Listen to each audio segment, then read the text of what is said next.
Thank you very much. We just met with the Prime Minister of Denmark, had a great meeting, and discussed a lot of things, including trade. And now we're meeting with a friend of mine, a good friend of mine, the Prime Minister of Italy.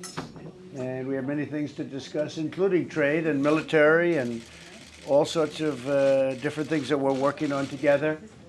And he's done a terrific job, become very popular in Italy, very popular man, as I'm not surprised to say that. But so this will be actually my last meeting, and I guess there's no reason to have press conferences because we've had about 8 of them. So I can't imagine you'd have any more questions.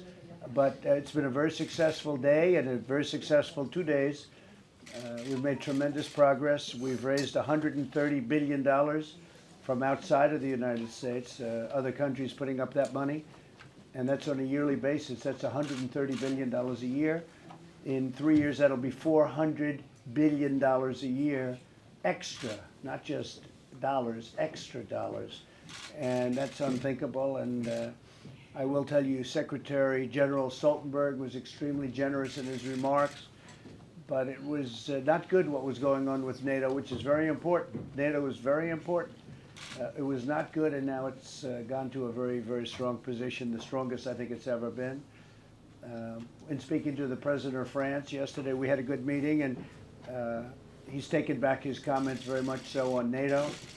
And I think he feels strongly. He sees what's happened and what's going on and how other countries are stepping up. So we had a really good day today and a good day yesterday, and a lot of positive things have happened. And again, Mr. Prime Minister, it's an honor to be with you. Thank you very much. Thank you. Please. Mr. President. Thank you. Thank you very It's much. a pleasure also for me. We already met yesterday. Yes. And now we have a good occasion to an exchange of views Right. about trade, as you mentioned, about defense and other issues. It will be a pleasure. That's good. Thank you very much. Thank you. Thank you. Okay, thank you very much. I'll see you guys, some of you on the plane and some of you elsewhere. We appreciate it. We had this was a great 2 days.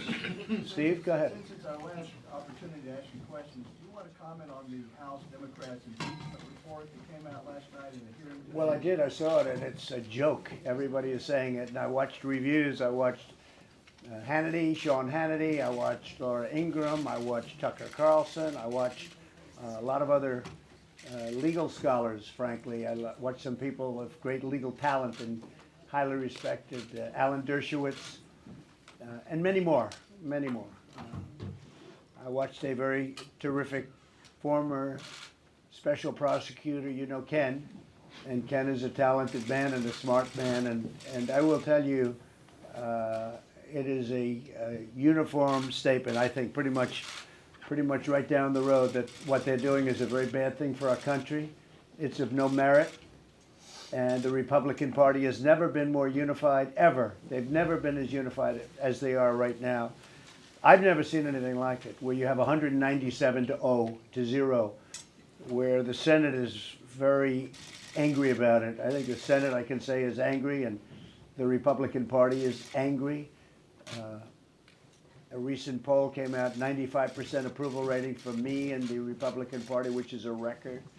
Ronald Reagan was at 87, he was a second. So, I mean, it's going good. I've never seen anything like it where the parties come together, and it's going to stay that way for a long time. I think we're going to have a tremendous 2020. I'm sure you've all seen the polls that have come out, especially in the swing states. We've gone way up in the polls. And I think it's, it's a disgrace. You have a loser, like, the guy's a stone-cold loser, has been all his life, Adam Schiff. And then you have Nancy Pelosi, who agreed with what he said, which puts her into real jeopardy. Agreed on a certain show, Stephanopoulos. And frankly, it's a bad thing for the country. I'm over here with NATO. We're meeting with, in this case, Italy, but we're meeting with great countries, very important countries. We're doing a good job. And they scheduled it. Same thing happened a number of months ago when they put the United Nations, the UNGA, they put the United Nations situation. They had a hearing with somebody on the same day, and now they do it with NATO. These people, you almost question whether or not they love our country, and that's a very, very serious thing. do they in fact love our country? So they scheduled that during the United Nations. I'll never forget, I'm walking into the United Nations and I start hearing all of the things that they were talking about exactly at that time. Literally, I'm walking through the front door and you folks start screaming out to me about whatever. You know what you were screaming. And now I do NATO. This was scheduled for a year. And the same thing happens. They schedule a hearing. It's a hoax. It's a total hoax. We had a great call with the president of Ukraine. It was a great call, not just a good call, it was a perfect call. In fact, it was two perfect calls, and everybody knows it. And by the way, the president of Ukraine was 100% honest. All you have to do is listen to the call or read the call. We had it transcribed perfectly. But he said no pressure, no nothing. There was no nothing. In fact, they don't even understand what you people are talking about. And I think they probably consider it disgraceful. I think it's a disgrace that we could be wasting time. In the meantime, USMCA, the greatest trade deal of them all, is sitting on Nancy Pelosi's desk. It's drawing dust. It's been there for many, many months. And farmers, manufacturers, union, non-union, everybody wants it. And nothing happens. It's a very sad thing for our country. The word impeachment is a dirty word. And it's a word that was only supposed to be used in special occasions, high crimes and misdemeanors. In this case, there was no crime whatsoever, not even a little tiny crime. There was no crime whatsoever, and they know it. And they go into those rooms, and they close those doors down in the basement, and they say, I'll tell you what they say, they just laugh, because to them it's a joke. They think they're doing well, but now they're not doing well. Now they're saying, how do we get out of this? Because their poll numbers are way down and they're going to have a tremendous loss in 2020. And that's what's going to happen. No matter how you cut it, it's been very interesting. But to do it on a day like this, where we're in London with some of the most powerful countries in the world, having very important NATO meetings, and it just happened to be scheduled. This was set up a year ago, just happened to be scheduled on this date. It's really, honestly, it's a disgrace. So that's it. Thank you. Thank you very much. Rudy Giuliani. I don't know anything about it. Rudy's a very good lawyer. He's a great crime fighter. He was the best mayor in the history of New York City, I think by far. He stopped crime in New York City. As a U.S. attorney, he was incredible. He's highly respected. So somebody said he made a phone call into the White House. What difference does that make? I don't know. Well, you know, is that supposed to be a big deal? I don't think so. Rudy is a great gentleman, and they're after him only because he's done such a good job. He was very effective against Mueller and the Mueller hoax. That whole thing was a hoax. First we had Mueller, and we had, before I even got elected, this was going on. Now the IG report, which is coming out, will be very, very interesting. We'll see what that's all about. And then, of course, as you know, the big one that's going to come out is the Durham report. And I don't know Mr. Durham. I've never spoken to him, but he's one of the most respected law enforcement or U.S. attorneys anywhere in the country. He's a tough guy. He's had an incredible track record. He's actually sort of nonpartisan, I guess, from what I hear. But the big one that everyone's waiting for is that, and the IG report. So the IG report, they say, is coming out on Monday, Tuesday, maybe whatever, but they say Monday. I think it's going to be a very big thing, and we'll see what happens. But this should never happen to a president again. For me, it's okay, but this should never happen to a president again, what's happened here. It's a disgrace to our country. It's an absolute disgrace to our country. It's sad, actually. And it's done by, you know, frankly, losers. You look at the people, look at the cast of characters between Nadler and Schiff and Pelosi, Nervous Nancy. It's an absolute disgrace to our country. And I think a lot of Democrats, by the way, are going to vote against it. I think that, you know, because if they don't, they're going to lose their race. Because people are putting it, they went back to their districts and they are getting hammered by their districts. And if they don't, they're going to lose their race. So in many ways, I hope they don't, okay? And we'll get a fair shake in the Senate, if assuming that whatever happens, happens, we'll get a very fair shake in the Senate. And but we've already been given, you just take a look. Today I understand, I've been with all of these world leaders, and done conferences with the world leaders, so I haven't been able to watch. But think of it. They get 3 constitutional lawyers and we get 1. What's that all about? Just that little statement. They get 3, we get 1.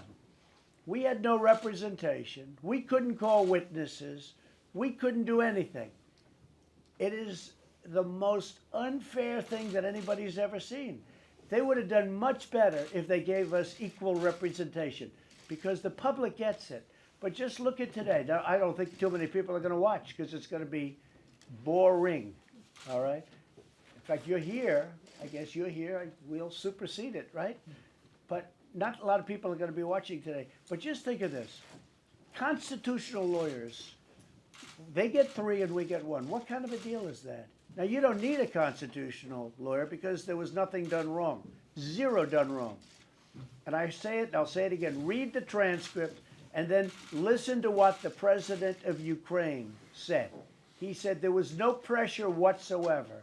Listen to what the foreign minister of Ukraine, highly respected man, both of them, very respected.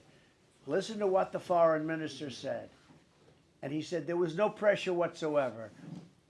That's the only one that counts. But then listen to all of their witnesses, and not one of them said anything that was meaningful other than positive for me. Like the one said, there was no quid pro quo. That's what he said. And he said that I actually told him that. There will be no quid pro quo. I said that. And I said other things that were even stronger than that. And, you know, it's a disgrace that they are doing this. And they're doing it because they think they can't win in 2020. They're doing it because you take a look at their candidates, and their candidates are not doing too well. And they figure this is their only shot. And it's a disgrace because this process was not supposed to be used that way. Okay, any other questions? Yeah, Mr. President, why do you feel like there is a need for a separate 2%ers event? Because the 2%ers, they're good friends of mine, they're countries that paid their full amount. The 2% is 2% of their GDP. They paid their full amount, and I'm proud of them. And we had a total of 9. And when I first came here, we had virtually none. If you look at NATO today compared to NATO 3 years ago when I started, we built up NATO, and Stoltenberg will tell you it was because of Trump. Because I said, you got to pay. Other presidents came and they'd sit for 2 hours and they'd leave and that would be it. I said, no, you got to pay. And because of that, NATO's become strong again. Much stronger. I think your president of Italy would tell you that. Much stronger than it has ever been. And with that money, they're buying new equipment. I mean, these countries are going out and buying great airplanes and great everything. It's a good thing to have. Hopefully, we never have to use it. And I don't think we will have to use it. But the stronger we get, the less likely it will be that we have to use. Thank you all very much. I'll see you back in Washington. Thank you. Thank you very much. Did you convince Erdogan to get rid of the S-400? Say it. Did you convince Erdogan to get rid of the S-400? We talked about it a little bit. You'll be hearing about it. Thank you.